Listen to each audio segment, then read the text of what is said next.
Alright, bitches, you were promised a fucking story time, and I do deliver. So, there's a picture of me kissing this guy at Beer Fest 2023. 2024. 2024? 2024. Beer Fest 2024. I was with this guy from I started talking to him in July. I met him August 7th, and then we started a situationship that lasted until mid-October. I thought it was September, but after going back through some stuff, I realized that it was actually October. So I was with this person for about 3 months, in total. In August, we spent my birthday together. We spent a lot of time together. I learned all about their ex. I actually even ended up at their apartment that they had shared together because I was helping him move out of it. Well, I wasn't moving anything. He went there to get stuff, and then he invited me inside, which was really weird, but I did it. And I saw a psychic over this. I only went out to see him. I drove out there every Tuesday and Wednesday. He convinced me because he had Tuesdays and Wednesdays off, and I got to choose what days I wanted off, and Wednesday was one of them. I ended up getting Tuesdays and Wednesdays off also, so that every Tuesday and Wednesday I could spend with him. And at the time, his car was really fucked up because he had a Pontiac, and it was not making the trip here. But he was working on fixing it, or that's what he was telling me, so that he could come to see me. And up until right up before it ended, he said, oh, like, I just got this fixed so I can start coming to see you. He never came out here. I drove for 3 months every other Tuesday and Wednesday to go see him in Muskegon. I spent the night with him at his friend's place. There was a night where, like, a shooting star passed us and he kissed me and said it was fate. And you guys can go to my YouTube channel. I've talked about this a lot and extensively, and there are some videos I don't think I've posted yet. So, it maybe isn't all there, but there is a lot of it there that you can go watch right now, and it'll tell you every single detail. But he was very, not great about that. And I told him a million times, like, because he did tell me. So what had happened was, he had called me, and we talked for hours on the phone up until from his birthday in July to August 7th, which was when we met up. He took me to John Ball Zoo to see the dinosaurs, because on my dating profile it said, take me to see dinosaurs, ? On a hike or kayaking. And so he took me to this place that had dinosaurs at John Ball Zoo. And, that night he met me at my hotel because I am problematic. And he was like, what are we doing? I was like, I thought we were going out for drinks or something, because that's what he said. He wanted to go out and do stuff or whatever. And we ended up at this bar that he took me to. It was like a feminist bar. Super cool. It had all of these, like, things on the wall with all these people that said, like, things that guys had done to them or whatever. It was super fucking cool. And I want to go back there now and write his name on that fucking wall and write, like, what he did was so shitty. So, we go out on that date. It's wonderful. I have a great fucking time. I fall for this person so fast. It's disgusting. But at this point, I'm just really, really into them and okay with sleeping with them. So, we come back to my hotel room. I end up sleeping with them the next day. And this is partly my fault because I don't wait long enough. But I don't think it's fair that women should have to, like, hide their sexuality or change their sexuality because men are incapable of having an attention span past sex. And women are capable of liking you past sex. Which is crazy because most of you are actually really bad at it. And women still put up with that shit anyways. At least I do. And, he wasn't bad at it, in my opinion. It was really weird, though, because we talked the whole time, and we stared deeply into each other's eyes, and I learned a lot about this person in one night. On the way to our first date, he tells me, and this is the next morning, we've gone and gotten coffee and everything, and now we're on our way to our date. Well, I guess our third date, because we've now gone to the bar and we've gotten coffee in the morning and now we are heading to the zoo. So we're heading to the zoo, which I just conclude is one date. We're heading to the zoo, and he's like, oh, I gotta stop at the dispensary. I'm like, all right, cool. So he goes to the dispensary, and as he's going inside, he starts telling me how he's talking to other people also, and that he's not actually super interested in, like, a relationship right now. However, he then met me, and he really likes me, and he thinks I'm really cool, so he's taking me seriously. There's only this one other girl that he was talking to. We'll call her Mary for fun. That's not her name, but I don't want to use her name. And he says that Mary is just friend vibes, though. And he kind of wants to see where this goes. I'm like, that's crazy. I'm a little pissed off, but I really like him. I want to see where it goes. I'm hoping that changes. I'm an idiot. We go to the zoo. It's wonderful. We have a great time.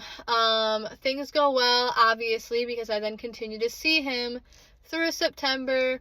We buy plants together. I meet his friends. We go to Beer Fest together.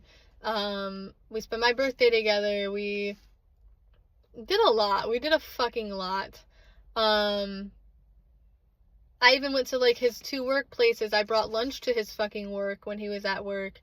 I mean, the shit was crazy. I met his friend's mother. Like, this went too far, farther than it probably she should have ever let it get. And we were sitting in a bar one night in September, and he was telling me, he's like, you're so beautiful, you're such a beautiful person, like, I really wish things were different, like, I just really, like, and I was like, you need to stop, like, you need to be careful with what you say, because I told you a million times, like, I get attached, and if you say these things to me, I'm gonna take it to heart, and I'm gonna, like, think that something's gonna happen, like, I'm gonna believe you. And you'd already known that I'd already seen a psychic over this, because it fucked me up so badly, and I wanted to know what was going on, and how, like, everything was gonna feel out, and she said, like, it wasn't gonna be a real thing, and I knew that. And, like, deep down, like, I knew that. I wanted it to work, but I knew it wasn't going to. And I asked him to stop saying shit like this. That night, the shooting star passed by as we were walking in Grand Haven, past the, like, anchor thing. And he kisses me and tells me it's fate. This is after we had this conversation. He took me over the hill in Grand Haven, showed me the entire city, kissed me over the city. It was wild. This was romantic love bombing times a gazillion 101. He pulled out every movie stop that was absolutely possible. He spent the night with me at my campsite multiple times. I spent the night at his friends, like I said, with him multiple times. It wasn't casual at all. It was really fucked up. Well, fast forward, Mary's name gets brought up again in my general vicinity. And we go to Beer Fest, and a photo's taken, and he's standing, like, far from me in the photo. Now, the photo that I took of us kissing at Beer Fest and the photo that his friends took were the same day, and I didn't post the one of us kissing because I didn't think he wanted me to, and then his friends posted the other one, and he was standing so far from me, it was crazy. And I remember seeing Mary on his Facebook, because Mary liked the photo that I took of him. She liked all of his posts. She liked all of his photos and everything. And I was like, this feels really weird. I feel like Mary likes him more than obviously, Mary likes him as more than a friend. And so I bring it up to him, and again, he says that Mary is just a friend, and that, like, they're just really hitting it off as friends, whatever. I'm not threatened by this Mary girl at all, because she kind of looks like his ex-girlfriend, and I believe people. Call me crazy, but I believed him, because although I didn't think it was going to work out, I did think that he really liked me, and I didn't think that he would do something like what he did. Fast forward to the day that we split. So, or I guess the day before. So he calls me out there. He says he's going through a lot right now because of everything that happened with him, and can I come out there, please? I said, yeah, I can come out there. You know, I really wanted to see him anyways, and he had been kind of off-putting. I don't remember if this was that Tuesday that he was off-putting or the week before, but we had gone to the beach or something, and he didn't want to get in the water, and he was acting really cagey and weird towards me, And it felt like when guys get guilty and they do this thing sometimes where men will get guilty and they project it onto you, and then they treat you like shit because they feel like shit because they did something wrong. And he was just being really cagey and weird and distant. I don't remember, like I said, if that was that Tuesday or not. But anyways, he had asked me to come out there because he said he wasn't doing very well. I go out there, and I lose a fucking tire on my way out there. I get MDOT to pull up. I still end up going to his place. I make it to his place in Muskegon. I hold him through the night. He was kind of cagey, I think, that day. And so I don't think that night we slept together, but I don't remember because I do remember that we slept naked together in the same bed. That morning, he tells me that, that night he tells me that in the morning on Wednesday, I'm going to have to leave because he's got to go pick up a friend from the airport, or he's going to go meet a friend who just got back from the airport or something like that. And I understood that Mary was moving back recently also. So I had this really sinking feeling that that's who he was going to go meet. But he's not my partner. He doesn't owe me anything. So I'm like, if he wants to go try this out and feel it out, that's fine. That's his business. To a degree, though, that you also respect me in the 3 months that we just spent together, everything that I have done for you, and the way that you have treated me up until now, and all of the promises you've made to me. He talked about going to see Disney on Ice in late October, which we did not end up doing. He talked about us going on an adventure and, like, going up north and traveling together, which we did end up going up north to Grayling together and, like, going kayaking and stuff, but we didn't end up going anywhere else. Like, he made a lot of promises to me and said a lot of things that I told him he shouldn't have, and he still did. Well, that, I don't really remember him kissing me either. I'm sure I probably did, but he kissed me on the forehead right before he left. He changed, and I remember thinking he looked really nice to just be going to meet any friend, and it solidified the way that I felt and the way that I thought that he might be going to go meet this girl, which is why I thought he was acting cagey, was because he was doing something that he felt like he shouldn't be doing to me. And he kissed me on the forehead, and he left. I hung out with this friend. We went and did some stuff. I went home. On the way home, I asked him how his meeting went. He tells me that his friend never showed up, which is obviously a lie. You've been gone for hours. I also had his location up until then, and he had mine. That's how fucking serious this was. It was crazy. And, like, he was gone for hours. So, you're fucking lying. And, he was like, and I just don't think that we should see each other anymore in the capacity that we are. And I was like, what the fuck does that mean? And he was like, I just need space, and I don't think I should be seeing anybody right now, because I need space to figure out my own shit and, like, be single and alone. And I was like, that's a lie. I was like, you mean space to go see somebody else and talk to somebody else and date somebody else, which you were already allowed to do while seeing me, so you're dumping me. It's like what's actually occurring, to go see somebody else and pursue somebody else. No, that's not what I'm doing, blah, blah, blah. I come home. My grandma's really sick. I have to move out because I don't have the support that I need to get her the help that she needs, and things are really bad, and I have to go. So I move out. I'm homeless with 2 cats. I also had 2 cats that she didn't want in her house, so I had to figure out a situation with them also. So I'm sleeping on my mom's couch. Things are tumultuous there. It's not going well. And he's texting me that he's stressed out because his friend, the friend who was so kind to me, who went and hung out with me that day, whose mom that I met, is so annoying because all her house rules. The friend that was letting him live with her, and she wants to know this and she wants to know that, and she's driving him crazy. And while I fully understand that you're being a little ungrateful, you're talking shit about your friend, which tells me that you are comfortable talking shit about people you care about.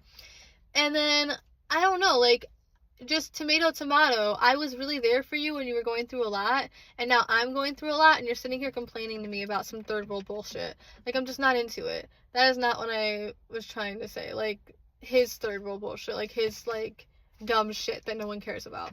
Okay? And I just can't, like, I can't be bothered with it right now. I'm fucking going through something.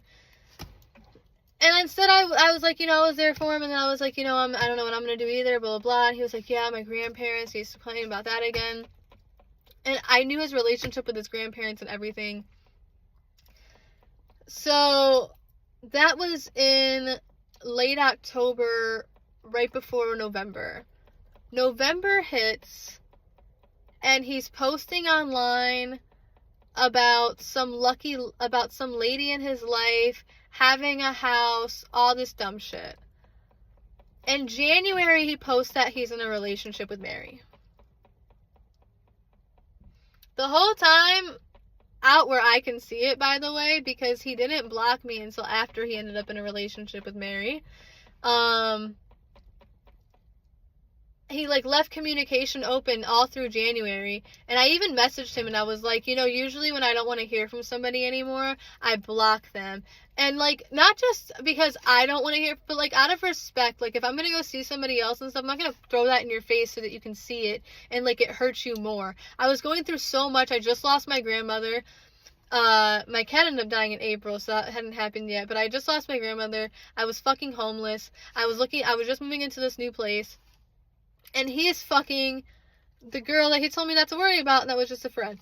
So I lost my absolute shit over it. I think about it all the time. And it really was so fucking disrespectful to me. As a person, you just disappeared. You sent me a text and never had to look me in the eye again. Never had to face me again. And I went up to his work to talk to him. And, to face him maybe 2 or 3 months in. And he wouldn't see me. He wouldn't talk to me. And all I wanted was some face-to-face confrontation. So now I harass the fuck out of that bitch all the time, because fuck him and his happy relationship. He shouldn't get one. He doesn't deserve one. And also, it's not real. It was built off the back of my hard fucking work, because I held his hand through his last relationship, and then she reaped the rewards of all of the shit that I did. Also, because it was out of convenience, because he was trying to get me to move there, and I was looking into jobs as well as places out there to move there. She ended up actually moving there, and so I wonder if he just picked whoever was able to do that. And she looked like his ex, which is odd. They even had the same piercings, which I thought was crazy. That's too much for me, and I can't do that. I'm not gonna go replicate somebody else in order to be your idea of perfect, especially when I thought everything was so perfect. When I got in his car, he had a Beavis and Butthead CD laying out. He knew who the Butthole Surfers were. He worked at a vinyl record shop and a recycling company. There were lots of things that we just had so much in common, and we really hit it off. Everything felt perfect and right all the time, and it really fucked me up. And I think about it, and I think, when he texted me, and he's like, because he did respond to me recently, and he was like, this harassment needs to end, which is never going to. Well, I mean, obviously it will. I only do it when I'm bored or drunk. But he texted me and said, you don't know, someone that you barely know, you have a whole ex-husband, which is crazy, by the way, guys, because by the time that I had seen this guy, I wasn't even with my ex-husband for the past 2 years. I have now not been with my ex-husband for the last 3 or 4 years. And I can give a shit less about what he's up to. So this has nothing to do with that. Secondly, barely know you is a fucking projection. Because I look back on it now and I realize, he's not the only guy either who had said that to me. I spent 2 years on and off with somebody else that said that I didn't know them. And what's crazy is that all these two did was talk about themselves and about their lives and their family and what they were up to. And I sat there and I listened and I coddled and I whatever. And, one of them was always like, you could never know what my life was like, blah, blah, blah, blah, blah, blah. And I fucking am toxic, dude, because why do I put up with it? I don't know. But I have this thing for pitiful people, for sad people. That's why I said I don't think I actually like men as much as I just pity them, and that somehow gets me to sleep with them or engage with them or fall for them. I don't understand that energy, which is so not straight. There's no way.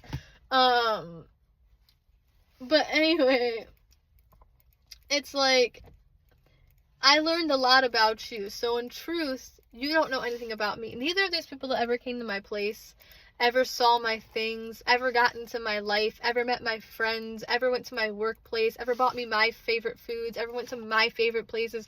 They never saw me and my life and the things that I did and enjoyed and do every day. They only saw the part of me that was there for them. They only saw the part of me that served them. And it took me a long time to realize that that's not just their fault, but it's also my fault.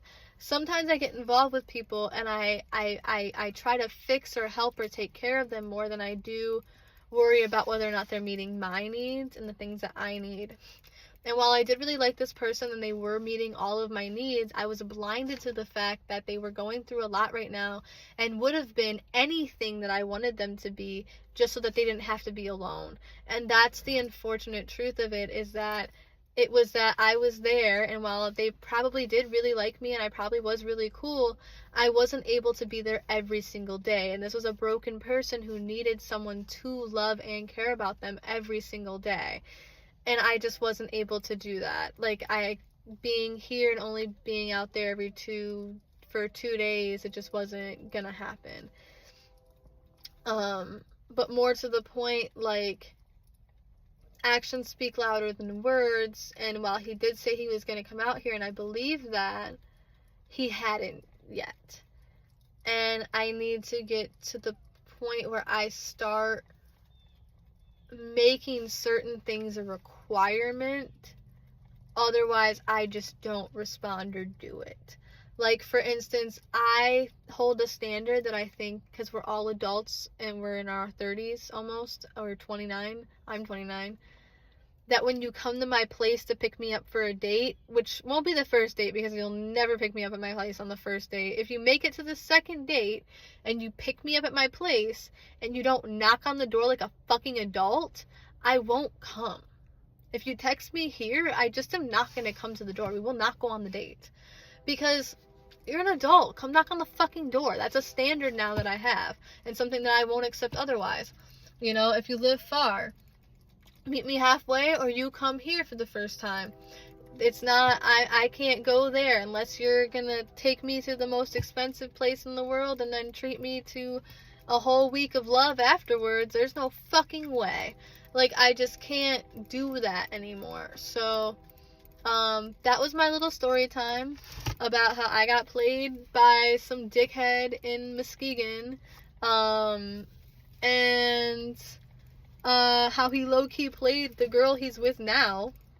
Because, like, if you think about it, like, if he was telling me that she was just a friend, number one, that's so disrespectful to her because she was just a friend to me while he was catering to my needs and taking care of me, which meant that when we were out together, he obviously wasn't texting her, so he was only texting her when he was away from me, which is in the bathroom, because he wasn't away from me often, or when I was not there on Tuesday, Wednesdays, so she was legitimately waiting for a text. But then also, like, what was he telling her about me? Was I just a friend? Was she someone that he was, like, Skyping or talking to? Did she see someone differently than I saw? I think about that, and I think about how he played both of us, and although she got him, did she really win? Because I don't think he can actually like or love either one of us. I don't think either one of us are special in his eyes. I think we are both just there. And I think that that relationship's not going to work out either. And when it doesn't, he'll just move on to somebody else. Because I think he's still reeling over the last few relationships he's been in. Then that's what happens when you're a serial monogamist, bro. You have to give yourself time to get over the last person, otherwise you carry it into your next relationship. Or you're just doing relationship after settle, after settle, after settle, after settle, and nothing is ever actually special. There's no way you've had 5 relationships in the last, few years and you're in love with all of them. There's no way. You maybe have 2 or 3 really big loves of your life. I don't know. I feel like I just had my second or third one. So maybe like 5 in your whole life. I don't know. But I just don't, the people who fall in love back to back to back like that, who enter relationships back to back like that, I just don't believe it. I don't think it's built on anything realistic, especially since, again, it was built on my hard work. So that was a story time about the time that I fixed a guy so that he could be in a relationship with someone else, and then tell me that I'm delusional, barely know him, and full of fervor, which I am full of fervor. That's such a good word.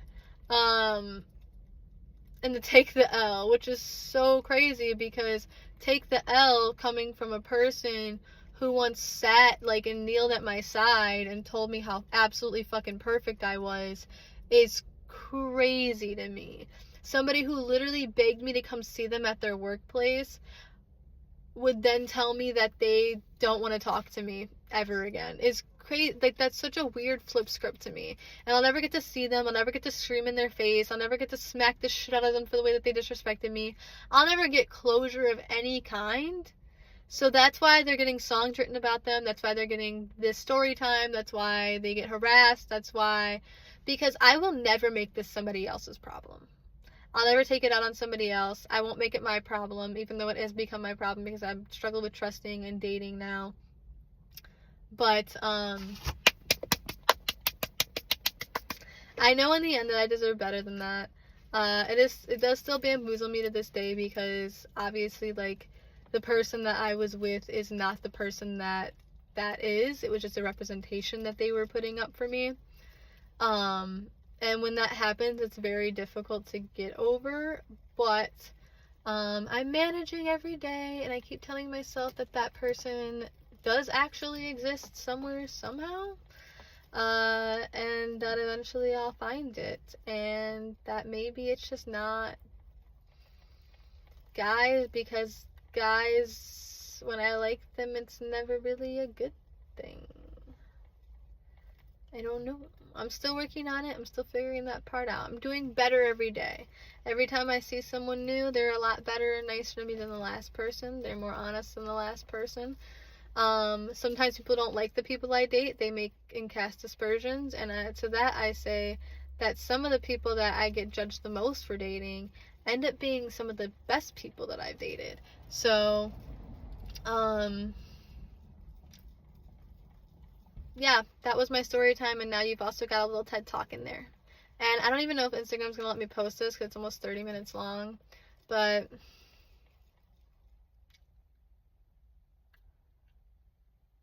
also, I missed Sponge and Fuel, and you're going to hear about that in the song I'm working on for Beer Fest if I ever get to play there, because I am working on a song right now if I ever get to play at Beer Fest, because that is my new goal in life, is to have my own album, make a vinyl record, so that the vinyl record ends up in his record shop, and then he can hate it and hope it flops. And then I'll get invited on stage at Beer Fest, and then I'll sing the song at Beer Fest about him and getting to play at Beer Fest.